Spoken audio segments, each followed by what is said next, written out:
करीब 6 महीने तक दफन रही हत्या की एक दिल दहला देने वाली घटना, जिसमें अपनी लिव इन पार्टनर के मर्डर के बाद उसके बॉडी पार्ट को एक एक कर ठिकाने लगाया, पर आसपास के लोगों को उसने खूनी खेल की भनक तक नहीं लगने दी। जब ये भेद खुला तो सारे शहर में हाहाकार मच गया। ये कहानी पूरे देश को हिला देने वाले श्रद्धा मर्डर कांड की है, जिसके तमाम रहस्यों की कड़ियों को दिल्ली पुलिस ने अपनी चार्जशीट में जोड़कर श्रद्धा के हत्यारे की पाप कुंडली तैयार की है। कैसे खुला ये दिल दहला देने वाले मर्डर का राज, आइए हम जानते हैं।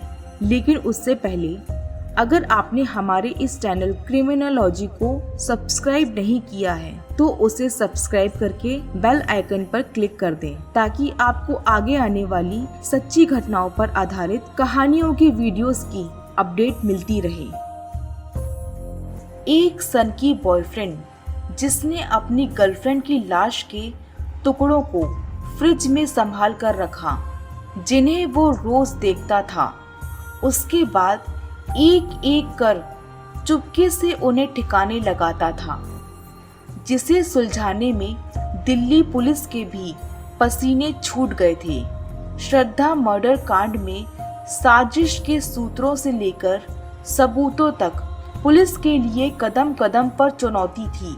मामले की तह तक जाने के लिए पुलिस ने कभी जंगलों की खाक छानी तो कभी पानी से भरे तालाब की तलहटी तक खोज की, कभी इस शहर तो कभी उस शहर। पुलिस जगह जगह श्रद्धा की बॉडी के पार्ट्स को ढूंढती रही। रहस्यों की तहकीकात में पुलिस ने आफताब का पॉलीग्राफ टेस्ट और नार्को टेस्ट तक कराया था। केस से जुड़े कई गवाहों को ढूंढ उनके बयानों को दर्ज कर छानबीन के बाद पुलिस ने जो चार्जशीट तैयार की है, उसे सुनकर कोई भी सन्न रह जाएगा। 6,629 पन्नों की चार्जशीट में श्रद्धा के कत्ल के आरोपी आफताब के खूनी खेल की पूरी कहानी दर्ज की गई है। चार्जशीट में 150 गवाहों के बयान भी दर्ज किए गए हैं। हत्यारे आफताब के गुनाहों की जो कहानियां महाराष्ट्र से लेकर दिल्ली तक फैली हुई थी, वो सब की सब दिल्ली पुलिस की चार्जशीट में दर्ज है। सूत्रों के मुताबिक दिल्ली पुलिस द्वारा दर्ज चार्जशीट में आफताब ने कबूलनामे में लिखा है कि उसने अपनी लिव इन पार्टनर श्रद्धा के 35 टुकड़े करने के बाद उन टुकड़ों को बेहद शातिराना ढंग से ठिकाने लगाया था। पुलिस की पूछताछ के दौरान हत्यारे आफताब ने सारे राज खोलते हुए कहा कि हम दोनों के बीच झगड़े होते थे, इस कारण हमारा ब्रेकअप हो गया था। मैं उसकी झगड़ा करने और गाली देने की आदत से हमेशा के लिए छुटकारा पाना चाहता था, इसलिए मैंने उसे हमेशा के लिए अपने रास्ते से हटाने का फैसला किया और उसको जान से मारने के लिए उसे फर्श पर गिरा लिया। उसके बाद मैंने उसकी छाती पर बैठ के अपने दोनों हाथों से कसकर उसका गला दबा दिया। मैंने श्रद्धा का गला तब तक दबाए रखा जब तक वो मर नहीं गई। आफताब ने पूरे कबूलनामे में बताया कि मैंने श्रद्धा की डेड बॉडी को बाथरूम में छिपा दिया था। फिर मैंने उसकी डेड बॉडी को डिस्पोज करने के लिए उसकी लाश के छोटे छोटे टुकड़े करके किसी बड़े ब्रीफकेस में डालकर कहीं फेंक आने की प्लानिंग की थी।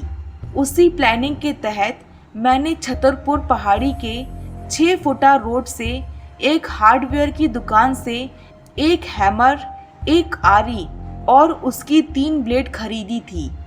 20 मई 2022 को मैंने डेड बॉडी को काटकर डिस्पोज करने के लिए प्लानिंग के तहत मैंने मेहरौली मार्केट से लाल रंग का एक बड़ा ब्रीफकेस भी खरीदा था। प्लानिंग के तहत मैंने लाश के टुकड़ों को जंगल में अलग अलग जगह पर फेंका था। इतना ही नहीं, श्रद्धा की लाश के टुकड़ों को ठिकाने की मंशा से मैंने लाश के टुकड़ों को पेट्रोल से जलाया और कुछ टुकड़ों को सड़क पर फेंका था। आफताब ने बताया कि मुझे डर था कि श्रद्धा के सिर और दोनों बाजुओं से उसकी पहचान हो सकती थी, इसलिए मैंने लाश के वो तमाम टुकड़े अपने पास फ्रीजर में रखे हुए थे। वारदात के करीब 3-4 महीने बाद मैंने उसके सिर और चेहरे को ब्लो टॉर्च से डिसफिगर कर दिया था। उन टुकड़ों को भी मैंने छतरपुर के जंगलों में फेंक दिया था और मैंने उसके बाल और कपड़ों को 60 फुटा रोड के कोने पर रखे बड़े बड़े डस्टबिन में डाल दिया था। मैं उन औजारों जिससे मैंने श्रद्धा के बॉडी पार्ट्स को काटा था उनको रिकवर करवा सकता हूँ। आफताब ने कहा कि मैंने श्रद्धा का मर्डर करके उसकी बॉडी को काटकर अलग अलग जगह फेंककर सबूत मिटाए हैं। मुझसे गलती हो गई, मुझे माफ़ कर दिया जाए। दिल्ली पुलिस की चार्जशीट में आफताब ने गुनाहों का पूरा कच्चा चिट्ठा दर्ज किया है। पुलिस ने कहा है कि उन्हें उम्मीद है कि चार्जशीट के 4000 से ज़्यादा पन्नों में दर्ज गुनाह की कहानी, गवाहों के बयान और पुख्ता सबूतों की बिना पर आफताब को उसके लिए सजा ज़रूर मिलेगी। समाज में अचानक ऐसी क्रूरता के केस बढ़े हैं। आप जिनके साथ पार्टनर के तौर पर रह रहे हैं उससे मिल रहे रेड फ्लैग को समझना बहुत ज़रूरी है। अक्सर टॉक्सिक रिश्तों में रेड फ्लैग को लोग नज़रअंदाज कर देते हैं। ये रेड फ्लैग होते हैं रिश्तों में शक, आपस में बहसबाजी, कलह और मारपीट। इन सभी फ्लैग्स को पहचानकर जितना जल्दी हो आप दूसरों की मदद से ऐसे टॉक्सिक रिश्तों से निकलें। पुलिस में भी इसकी रिपोर्ट करें। कई बार हिंसक लोग ब्रेकअप करने पर भी कोई भी कदम उठा सकते हैं। उनके अहंकार को चोट लगने पर वो कोई भी कदम उठाने को उतावले हो जाते हैं। इसके लिए ज़रूरी है कि आप एक अथॉरिटी से मदद मांगें।